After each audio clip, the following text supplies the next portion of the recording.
Hello everyone, welcome to my channel Shilpa's daily life. আমার এই নতুন ব্লগে তোমাদেরকে জানাই অনেক অনেক আমার অনেক অনেক ভালোবাসা। তো সকালে এখানে চা নিয়ে বসেছি, সাথে নিলাম টিম্পিকার বিস্কুট। ভাজা হচ্ছে মনে হচ্ছে, তোদের গন্ধ পাচ্ছি। বেগুন ভাজা হচ্ছে। হ্যাঁ, আমরা বেগুন ভাজা দিয়ে চা খাবো। তো খাবি বেগুন ভাজা? চা খাই। তাহলে কি খাবো? আই দেখ তো দাদা কি খাবার নিয়ে চলে এসছে। কি আছে অপূর্বা? খাড়ি। এ নিজেদের বলে যাবে, থাক চল যা। দাদা খাড়ি খাচ্ছে, তুই নিয়ে। অপূর্ব এনে বোনকে একটা, বোন চা দিয়ে খাবে। তারপরে দেখো মা এখানে ভাত বেড়ে দিয়েছিল গরম গরম। ভাই স্কুলে যাবে, খেয়ে যাবে, প্লাস আমিও কিন্তু খাবো। বাট কি কারণে খেয়েছিলাম, কোথাও যাওয়ার ছিল নাকি এমনি শখে খেয়েছিলাম, আমার কিন্তু সেটা আর এখন মনে নেই।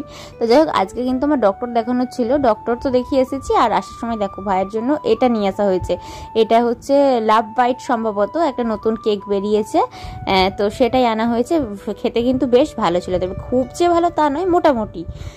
আর এই যে এখানে মা কিন্তু সকালবেলা বেসন দিয়ে বড়া টোড়া ভেজেছিল, সেই সমস্ত কিছু অনেকটা পড়েছিল। তো সেটা দিয়েই এখন আমরা সন্ধ্যাবেলা মুড়িটা খেয়ে নিচ্ছি আর কি, সবাই মিলে। চলো। আর মা আজকে সন্ধ্যাবেলা বানাচ্ছিল তালের বড়া। এই বছর কিন্তু সেইভাবে খাওয়া হয়নি। তো শ্বশুর বাড়িতে মাত্র একদিন বানিয়েছিলাম, একদিন আমার বড় যা দিয়েছিল, দুদিন। আর বাবার বাড়িতে এসে কিন্তু প্রথম থেকেই মা বলছে বানাবে বানাবে, বাট যেহেতু একটু অয়েলি জিনিস আর মিষ্টি আমি খুব একটা পছন্দ করছি না। মানে 2-4টে খেতে ভালো, যে পেট ভর্তি করে খাবো সেরকমটা না। তো ভয়ে ভয়েও খাইনি আর কি, যদি অ্যাসিডিটি হয়ে যেতে পারে সেই কারণে।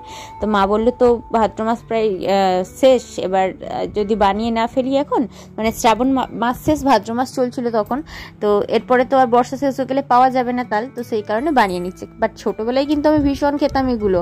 তো রাত্রিতে খেতাম, আবার সকালবেলা প্লাস্টিকে করে টিউশনে নিয়ে যেতাম, নিজে খেতাম, বন্ধুদেরকে দিতাম, প্লাস আবার স্কুলেও নিয়ে যেতাম, স্কুলেও খেতাম। বাট এখন কিন্তু আর খেতে ভালো লাগে না। তো যাই হোক, মা বানিয়ে নিচ্ছে, অল্প অল্প খাবো। আর মা কিন্তু প্রথমে সুজি দিতে ভুলে গেছিল, তারপরে আবারও সুজি দিয়ে আবারও বানালো। এই হচ্ছে ব্যাপার। তো চলো, রেডি হয়ে গেছে। আর আজকে রাত্রিতে ছিল দেখো, এখানে কিন্তু মা একটু আলু চচ্চড়ি বানিয়েছিল, বাট এটাতে একটু ডিম দেওয়া রয়েছে, বেশ খেতে ভালো লাগে, ডিম আলুর তরকারি মতো। পটল ভাজা, একটু ঢেঁড়সের তরকারি আর মাছ চটকানো হয়েছে, এটা দিয়ে আজকে রাত্রিতে খাওয়া হবে। তো চলো, ভিডিওটা এখানে শেষ করলাম। কেমন লাগলো